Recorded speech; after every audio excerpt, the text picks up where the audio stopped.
Amém, queridos? Vamos começar então nosso momento de estudo, nosso momento de culto. Convido você a fechar seus olhos, baixar sua cabeça e me acompanhar em oração neste momento, para que o Senhor possa estar falando conosco através da sua palavra. Vamos orar?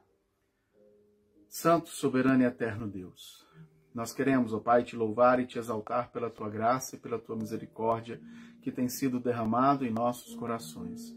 Pai, em nome de Jesus, eu quero lhe pedir neste momento que o Senhor venha, ó Deus, a ministrar aos nossos corações, que o Senhor venha falar conosco, ó Deus, através da tua palavra.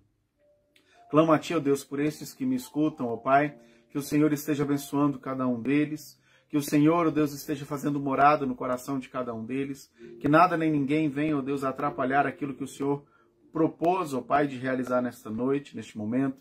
Em nome de Jesus, ó Deus, nós estejamos com o coração atento para ouvir a tua voz, que o Senhor abençoe, ó Deus, a nossa existência, que nós possamos, ó Deus, ter cada vez mais prazer na tua lei e nela meditar dia e noite. Pai, clamo a ti, ó Deus, pela internet, que o Senhor esteja abençoando, que nada venha atrapalhar essa transmissão para a glória do teu nome. Assim nós oramos, ó Deus, clamamos e te pedimos em nome de Jesus. Amém e amém. Amém? Convido você a estar abrindo então a sua Bíblia no livro do profeta Jonas, no seu capítulo de número 2. Nós vamos ler todo o capítulo, só são 10 versículos, uma leitura rápida, para que a gente possa refletir um pouquinho a respeito de uma oração que transforma. Uma oração que transforma. Transforma o quê? Nós vamos ver já já.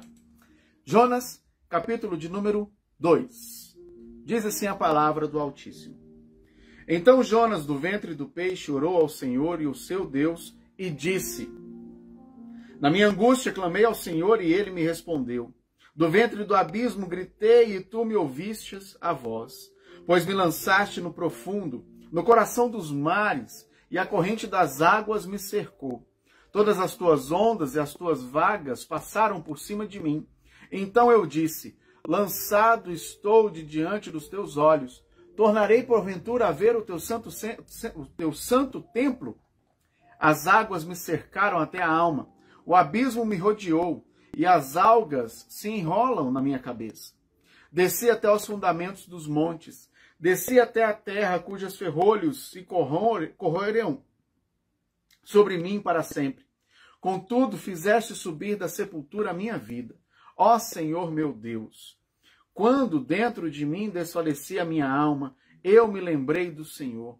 E subi a ti a minha oração no teu santo templo. Os que se entregam à idolatria vã abandonam aquele que lhes é misericordioso. Mas, com a voz do agradecimento, eu te oferecerei sacrifício. O que votei, pagarei. Ao Senhor pertence a salvação. Falou, pois, o Senhor ao peixe, e este vomitou Jonas na terra.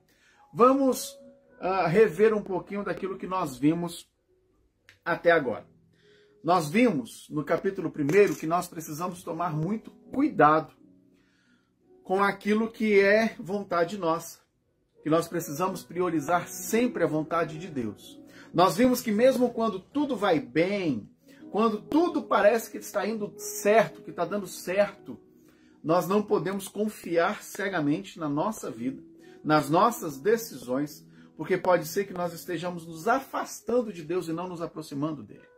Nós vimos isso quando nós lemos e observamos que Jonas, quando teve a sua incumbência de falar aos ninivitas, ele decidiu por conta própria descer e ir embora para outro lado do mundo, praticamente, fugindo da presença do Senhor. E aí nós vimos que estava tudo dando certo para Jonas, para realizar a sua vontade. Ele tinha um dinheiro, ele encontrou um barco, ele pagou a sua passagem, estava tudo certo, né? Mas mesmo assim, ele ainda sofreu grandemente com aquela tempestade que veio por culpa dele. E aí nós fizemos uma pergunta: quem é que nós estamos colocando na nossa vida? Porque às vezes nós colocamos pessoas no nosso barco, no barco da nossa existência, que vai gerar uma tribulação de tal maneira que vai nos levar a afundar e não a navegar em águas tranquilas na presença do Senhor. E logo depois nós então refletimos um pouquinho a respeito de buscar a Deus enquanto é tempo. Porque nós vemos lá no capítulo 1, no verso de número 6, os marinheiros estavam todos atordoados, orando cada um ao seu próprio Deus, clamando por uma saída, clamando por uma solução, clamando por salvação diante daquela tempestade. Enquanto isso, Jonas dormia profundamente. Mas aí quando nós lemos, nós acabamos de ler, né, capítulo 2, verso 1, nós vemos que Jonas escolheu, ao invés de orar na segurança do barco, ele então orou lá no abismo, dentro de uma barriga de um peixe, né, cheio de fedor, de algas, de morte. Foi ali que ele escolheu orar ao Senhor. Por quê? Porque ele tinha a oportunidade de ter buscado ao Senhor lá dentro do barco, mas ele não fez. Isso nos ensina que nós devemos buscar ao Senhor enquanto há tempo, porque os dias são maus, né? Nós não devemos buscar ao Senhor simplesmente no momento da angústia, no momento de desespero. Devemos buscar, com certeza, mas também quando tudo vai bem.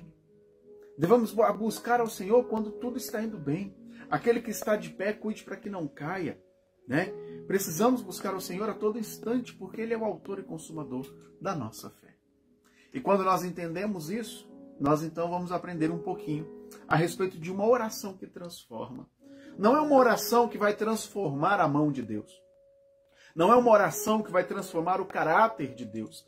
Não é uma oração que vai mudar a vontade de Deus. Não é uma oração que vai transformar a situação conforme a nossa vontade.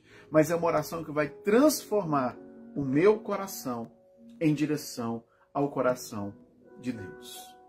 E uma oração que transforma o nosso coração, uma oração que transforma o nosso caráter, ela é marcada por 4 aspectos que nós encontramos nesta oração de Jonas, no capítulo de número 2. Primeira coisa que isso marca uma oração que transforma o nosso caráter, uma atitude de adoração. Uma atitude de adoração. Quando nós olhamos para João, no seu capítulo de número 4, no verso de número 24, Jesus, falando aos seus discípulos, ele nos ensina e diz o seguinte: Deus é espírito, e importa que os seus adoradores o adorem em espírito e em verdade. Os nossos dias, a nossa vida, as nossas decisões, aquilo que fazemos, o nosso caminhar cotidiano, deve transparecer a todo instante uma vida de adoração ao Senhor. Tudo aquilo que fazemos, tudo aquilo que buscamos, tudo aquilo que falamos, tudo aquilo que vemos, aquilo que vestimos, tudo isso deve ser marcado por uma atitude de adoração ao Senhor. Adoração no sentido mais amplo da sua significado, no sentido de que é um estilo de vida. Adoração não é um momento específico na sua história onde você vai para um culto, onde você vai para um evento evangélico e ali você adora ao Senhor no momento de louvor. Ali também é adoração. Mas adoração você presta ao Senhor dentro do seu trabalho, dentro da sua família, dentro do seu dia a dia.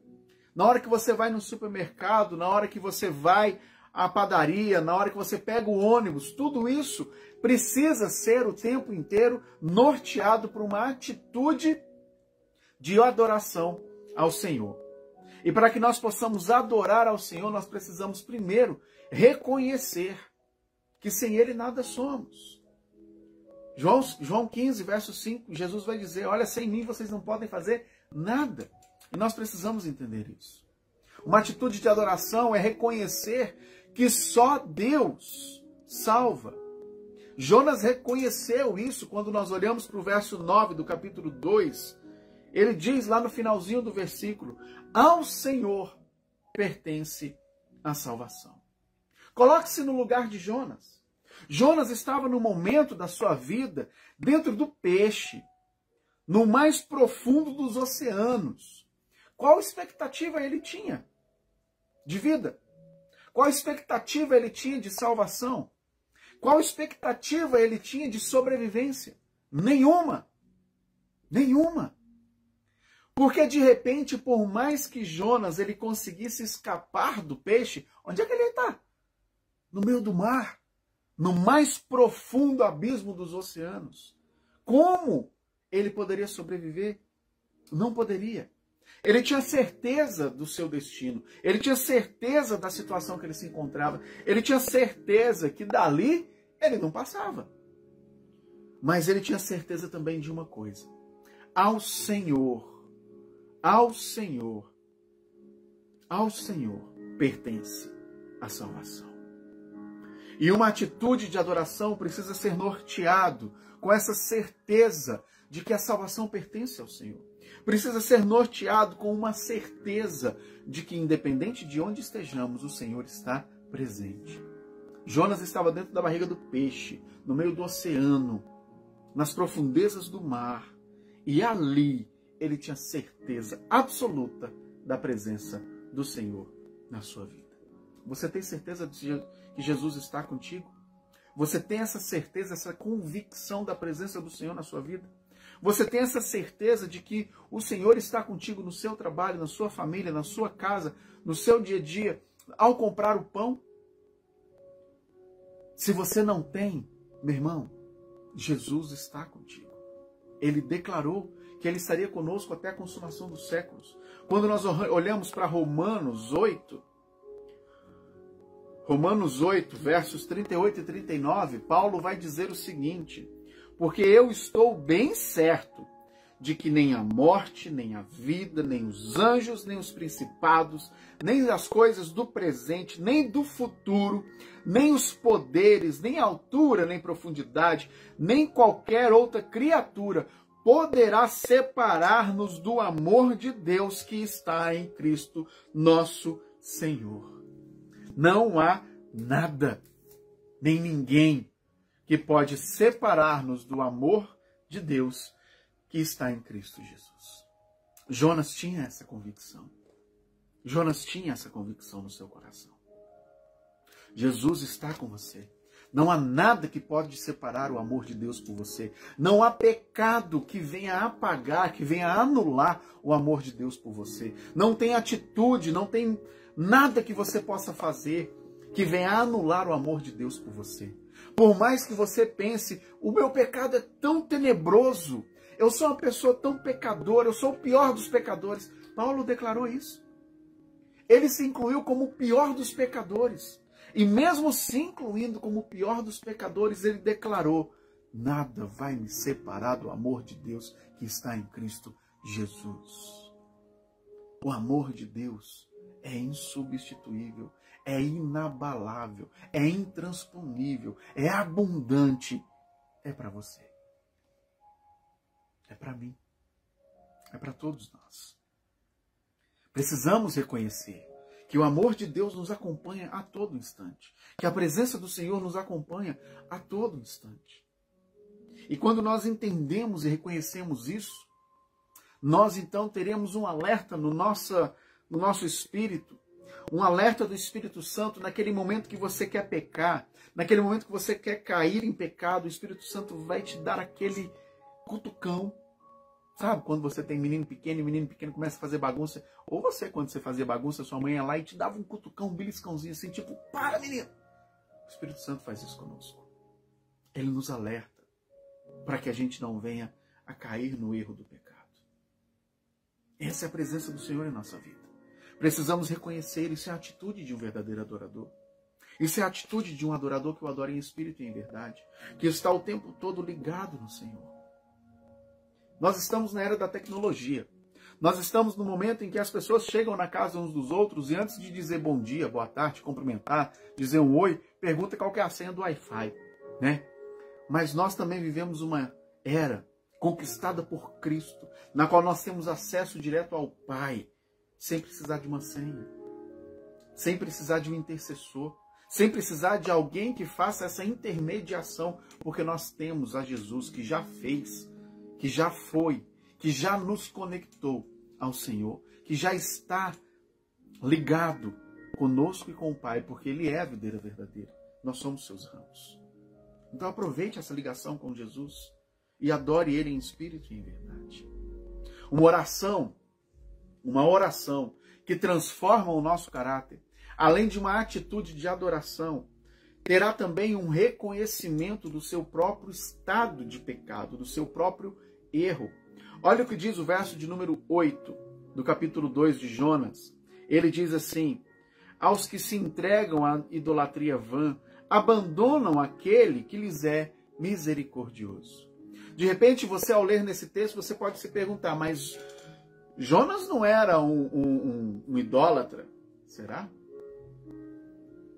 Porque todas as vezes que nós escolhemos a nossa vontade em detrimento da escolha do Pai, todas as vezes que nós escolhemos fazer aquilo que nos agrada ao invés de fazer aquilo que agrada ao Senhor, nós estamos idolatrando a nós mesmos, idolatrando a nossa vontade, idolatrando as nossas escolhas. Todas as vezes que eu me coloco acima de Jesus, quando eu coloco a minha vontade acima da vontade de Jesus, eu me torno um idólatra de mim mesmo. Porque é a mesma coisa de eu estar dizendo assim, a minha vontade é melhor do que a vontade de Deus. A minha decisão é melhor do que a decisão de Deus. E isso é uma atitude de idolatria. E todas as vezes que nós fazemos isso, o que acontece? Nós abandonamos, nos esquecemos daquele que nos é misericordioso. Daquele que as suas misericórdias não têm fim. Daquele que as suas misericórdias se renovam a cada manhã. Daquele que nos dá esperança. Daquele que morreu por mim e por você, para nos dar vida eterna. Uma vida abundante na presença dele. Como, em sã consciência, poderíamos pensar na hipótese de que a minha vontade seria melhor do que a vontade de Deus? Jonas pensou dessa forma. Tanto é que no capítulo 1, o que ele faz? Ao invés de ouvir e obedecer a voz de Deus, ele escolhe fugir. Ele escolhe fugir para Tarsis. Ele escolhe a sua própria vontade. Ele toma a decisão de seguir o seu próprio caminho.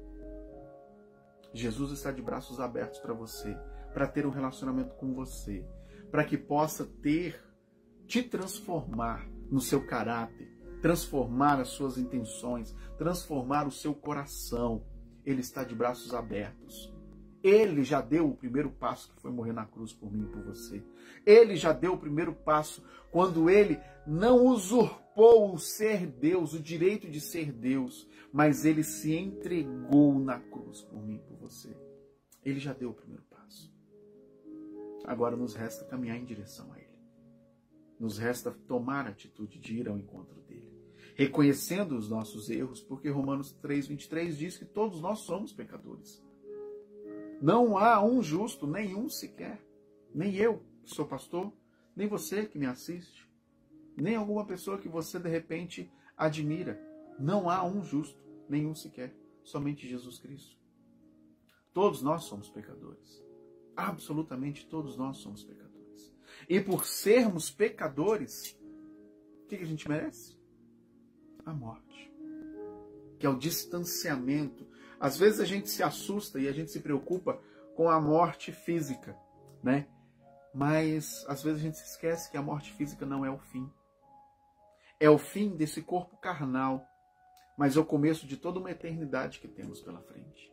A morte todos nós vamos enfrentar, mas o distanciamento do Senhor, a morte espiritual, que é reservada para aqueles que não reconhecem a Jesus como seu Senhor e Salvador, que é reservado para aqueles que escolhem o pecado em relação a Deus. Esse distanciamento causado pelo pecado é infinitamente pior do que podemos imaginar ser a morte física. E é isso que merecemos, conforme nos ensina Romanos 6. O salário do pecado é a morte, essa separação de Deus conosco, por nossa própria culpa, porque Deus é santo. E por ser santo, ele não vai participar do meu pecado, do seu pecado. Davi, quando ele escreve o Salmo de número 51, ele nos ensina que o nosso pecado, em última análise, em uma análise mais profunda, o nosso pecado é contra o Senhor, porque é um pecado contra a santidade do Senhor, independente de qual seja. Falar um palavrão, um adultério, né? Independente de qual seja, é um pecado contra o Senhor. É um pecado contra a santidade do Senhor, contra a santidade do Pai. precisamos reconhecer quem somos. Precisamos reconhecer que sem Deus nós não somos nada. Sem Jesus não podemos fazer nada, mas sem Deus nós não somos nada. Nada. Fomos formados do pó da terra. Fomos formados do barro. Do barro. Portanto, sem Ele nada somos. O que temos como fôlego da vida vem de Deus, quando Ele soprou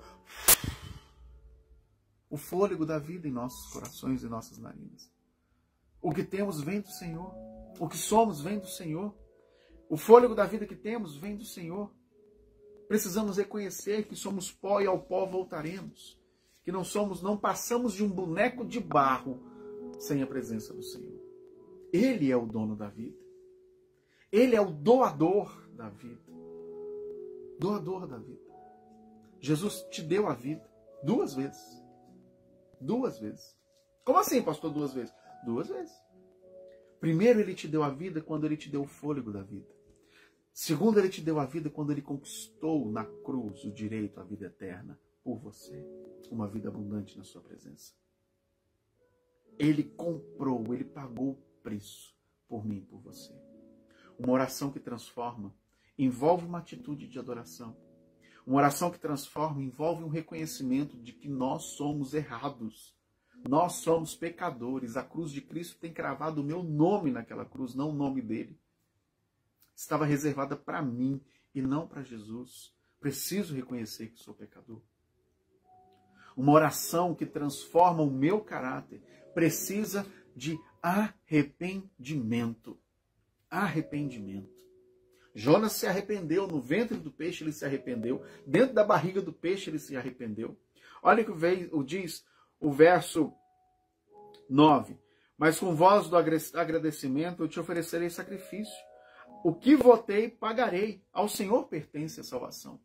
Mostra um coração arrependido de todas as suas atitudes. Mostra um coração arrependido das escolhas que fez. Uma oração que transforma precisa de arrependimento. Um coração quebrantado e contrito, o Senhor não despreza. O Senhor não resiste. O Senhor é tendencioso a um coração quebrantado e contrito. Atos 3:19, Paulo nos ensina e diz o seguinte: arrependei-vos e convertei-vos para serem cancelados os vossos pecados. Somos pecadores, como eu disse anteriormente. Precisamos reconhecer que somos pecadores, mas nós também precisamos entender e reconhecer que o meu pecado tem solução. A minha vida de pecado não é um fim nela mesma. O meu pecado pode encontrar um fim em Jesus. O meu pecado tem solução em Jesus quando eu me arrependo. Ele é fiel e justo para nos perdoar e nos purificar de toda injustiça. De toda injustiça. Nós precisamos nos arrepender. E para nós nos arrependermos, a gente precisa lembrar do Senhor. Verso 7 do capítulo 2 de Jonas, ele diz: quando dentro de mim desfalecia a minha alma, eu me lembrei do Senhor. Eu me lembrei, o Senhor pode me perdoar. Eu me lembrei, o Senhor pode mudar a minha situação. Eu me lembrei, o Senhor pode purificar o meu pecado. Eu me lembrei, o Senhor pode mudar o meu coração. Lembre-se do Senhor. E seja grato, mesmo diante da sepultura. Como eu disse, Jonas tinha certeza da sua morte. Jonas tinha certeza que dali ele não passava, que não tinha solução para a sua vida. Mas quando nós olhamos para o verso de número 9, ele começa o verso 9 dizendo: com voz de agradecimento, eu vou te oferecer sacrifício. Mesmo em face à morte, mesmo de uma situação irreversível, ele tinha uma voz de agradecimento ao Senhor. Durante todo o capítulo 2, gostaria que você lesse depois com mais calma, com bastante atenção, com bastante critério mesmo, assim, analisando versículo a versículo. Você vai perceber que Jonas, ele não se fez de vítima. Ele não se vitimizou. Ele não se fez de coitadinho. Ele não murmurou. Ele não resmungou. Momento nenhum. Porque ele sabia que o que ele estava enfrentando naquele momento, a culpa era única e exclusivamente dele. Ele estava colhendo aquilo que ele plantou. Portanto, ele não resmunga. Ele não reclama. E isso tem muito a nos ensinar hoje. Porque nossa vida muitas vezes não passa de murmuração. De reclamar por que as coisas não dão certo. De reclamar por que as coisas dão certo para o meu irmão, para o irmão da igreja, e não dão certo para mim. Eu também mereço, meu irmão, que você merece a morte, porque nós somos pecadores. A graça de Cristo é que nos alcançou. O que tenho, eu, Rodson, pastor Rodson, o que tenho, o que eu alcancei hoje, não é dependente de mim. Não foi pelo mérito meu, foi pela graça do Senhor. Foi pela misericórdia do Senhor. Ela é que é a causa de não sermos consumidos. Ela é que é a causa de nós conquistarmos emprego, família, bens. Ela é a causa de nós termos uma vida abundante na presença do Senhor. Portanto, nós precisamos entender e nos arrepender. Arrepender da nossa arrogância de achar que nós somos suficientes. Arrepender da nossa autossuficiência. Arrepender de pensar que a nossa vontade, as nossas decisões são melhores do que as decisões do Senhor. E ser grato, ter um coração agradecido. Independente do que aconteça, ter um coração agradecido. Porque até aqui, neste dia, neste momento, o Senhor tem nos ajudado. Uma oração que transforma o nosso caráter precisa de adoração, precisa reconhecer quem somos, os nossos erros, precisa de arrependimento e, por fim, precisa de obediência. Obediência.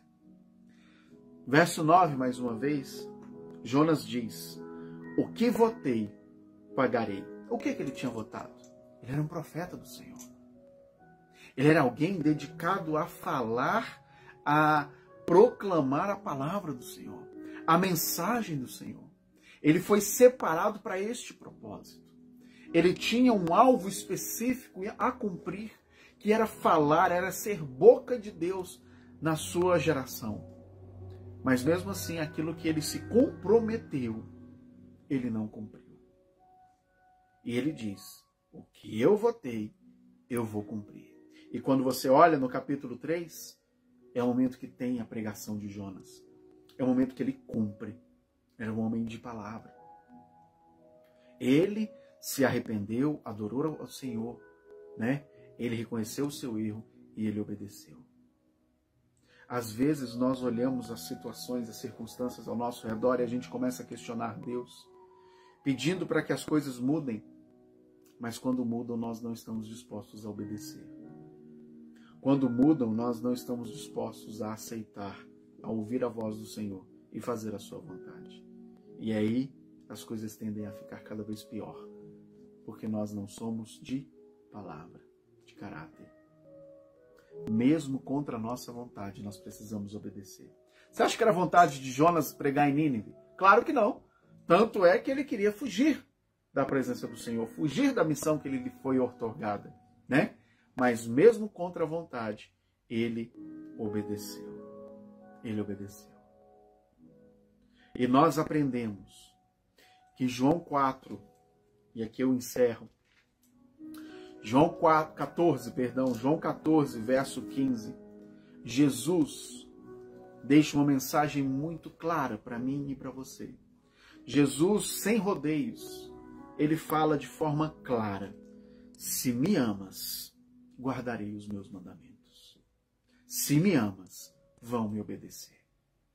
Se me amas, guardarão os meus mandamentos. Obediência ao Senhor é prova de amor. Jesus não quer sacrifícios como era no Antigo Testamento, de matar cordeiro, né, de queimar ali incenso. Jesus não está interessado nisso. Jesus está interessado em um coração disposto a obedecer. Jesus está interessado em um coração rendido na sua presença, que o adora, que reconhece seus erros, que se arrepende e que obedece. Porque quando nós fazemos isso, nós teremos o nosso coração transformado pela graça do Senhor. Amém? Vamos orar mais uma vez? Feche seus olhos mais uma vez. Se apresente diante do Senhor. E o meu desafio para você é que você venha fazer uma autoanálise da sua existência, do seu caráter, uma autoanálise da sua vida. E verificar se você tem caminhado de forma a adorar ao Senhor todos os dias e todos os momentos da sua vida. A verificar se você tem reconhecido o seu erro diante do Senhor. A verificar se você tem se arrependido do pecado que tem cometido contra o Senhor. E a verificar se tem obedecido. Porque às vezes as nossas orações não são ouvidas, não são atendidas. Porque nós estamos muito mais interessados na nossa vontade do que na vontade daquele que nos amou, daquele que nos criou, daquele que nos comprou com seu sangue. Vamos orar? Senhor Deus bendito, te louvo, te adoro e te glorifico, ó Deus, por esta oportunidade. Te adoramos, ó Pai, porque o Senhor, ó Deus, sendo tão misericordioso, ministra aos nossos corações. O Senhor, de forma tão maravilhosa, vem, ó Deus, e nos mostra os nossos erros, as nossas falhas. E nós queremos clamar a Ti, ó Deus, que todos nós aqui que estamos ouvindo, ó Pai, nós possamos ter uma atitude de adorador genuína diante do Senhor. Que tudo aquilo que falamos, que fazemos, ó Deus, esteja em conformidade com a Tua palavra. Que nós busquemos Te adorar a todo instante. Clamo a Ti, Senhor, que em nome de Jesus nós venhamos a ter, ó Pai, a coragem de reconhecer os nossos erros. A coragem, ó Deus, de entender que nós somos o errado da história, que nós somos os maiores inimigos de nós mesmos. Que nós venhamos a nos arrepender, ó Pai, do nosso orgulho, da nossa soberba, do nosso pecado diante do Senhor. E que nós venhamos, ó Deus, a obedecer a Tua palavra. Porque quando obedecemos, nós provamos ao mundo que nós Te amamos. Pai, que o Senhor esteja abençoando, ó Deus, cada um destes que me ouviu. Que o Senhor esteja, ó Pai, em nome de Jesus, fazendo morada no coração de cada um. Que a Tua palavra possa fazer a diferença no coração de cada pessoa, Deus. E que nós possamos, dia após dia, de forma corajosa, anunciar a salvação em Cristo Jesus. Essa é a nossa oração, ó Deus, em nome de Jesus. Amém. Amém? Mais uma vez, muito obrigado por me acompanhar. Ao Tiago, que está dizendo aí boa noite, Tiago, saudade de você, que bom que você está conosco, Deus abençoe. Aparecida Oliveira, lá do Goiás, está assistindo também, que bom, Deus abençoe, ela é minha mãe, né? E a Vanessa Rocha aí também deixou um recadinho, Deus abençoe, em nome de Jesus. Como eu sempre gosto de lembrar, eu sou o pastor Rodson, um dos pastores da Igreja Batista Boas Novas, aqui na Ceilândia, na QNR. Nós estamos tendo escola bíblica às 17 horas e culto às 19 horas, e eu quero convidar você a estar conosco, né, em um desses horários, ou se possível nos dois horários, para que nós possamos juntos cultuar ao Senhor. Né? Se você gostaria de mandar um recado, se você gostaria de conhecer mais a Jesus, mande um recado para mim no Facebook, curta a página, que eu terei um prazer enorme de estar andando com você nessa caminhada. Né? Se você quiser também fazer alguma crítica, fique muito à vontade, meu irmão. Nós estamos em família e nós estamos aqui para aprender e crescer juntos na presença do Senhor. Tá certo? Mais uma vez, muito obrigado. Deus nos abençoe. Tenha uma boa noite na presença do Senhor. Para você que está aí de outros canais, de outras plataformas, Deus abençoe em nome de Jesus. Que o Senhor esteja presente na sua vida continuamente. Tá certo? Irmã Rosália, que bom que está conosco. Irmã Rose também. Deus abençoe cada um de nós. Em nome de Jesus. Boa noite, meus irmãos.